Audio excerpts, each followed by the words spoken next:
Grandma thanked him and went home and got her Winchester repeating rifle and immediately went to the construction site and ordered the men off her property. The foreman ignored her like he did her son Wiley. There were about 100 men working with mule teams and scrapers building the right-of-way, while others were laying cross ties.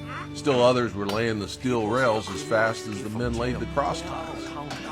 After they ignored her demand to get off her property, Grandmother took a stick and drew a line across the right-of-way and said, "I shoot the first man who crosses that line." And she walked back far enough from them so they couldn't grab her rifle and take it from her. Then she sat down on a log and waited. One man was foolish enough to test her threat by walking up to the line, but then she raised her rifle ready to fire, and he stepped back. Okay. After a little while, the boss man hollered, "All right, men, that's all for today. We don't want no bloodshed." And they hitched up their teams to the wagons and left. Some left by hand cars and some by foot. Some didn't live too far away. Grandmother became a celebrity after this. The news quickly spread like wildfire throughout the county and the state about the little woman who took a rifle and stopped the big bad railroad men from building a railroad.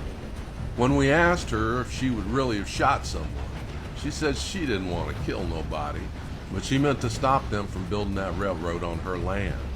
A few days later, after this incident, the railroad sent their representative to talk to Grandma about a settlement.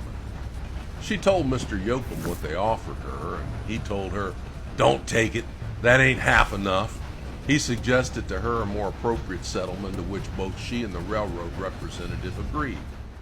I never knew how much money she got from the railroad, but I do know in the settlement was a clause granting her the privilege to ride the trains free as a goodwill gesture. The railroad personnel were real nice to Grandmother after that. I remember my first train ride with her after they got the railroad built.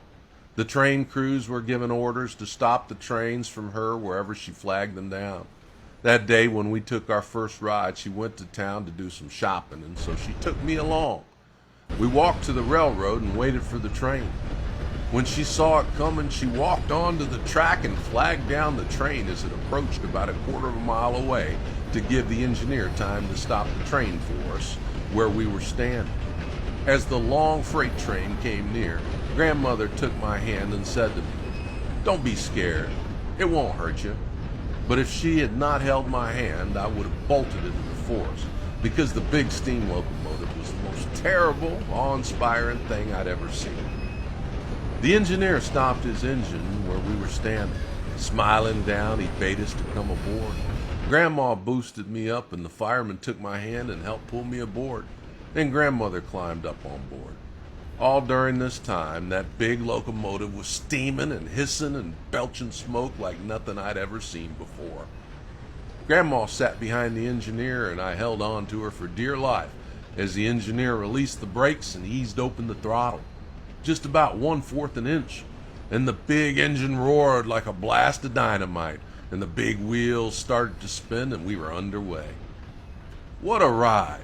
The way that big engine bucked and swayed, and the smell of white-hot steam, and the feel of the long string of straight cars lurching behind us. The bust of the whistle at the railroad crossings was a thrill few little boys had ever experienced, and one I've not forgotten till this day. Right then and there was when I decided I would become a locomotive engineer when I became a man, not realizing that such jobs were reserved for white men only.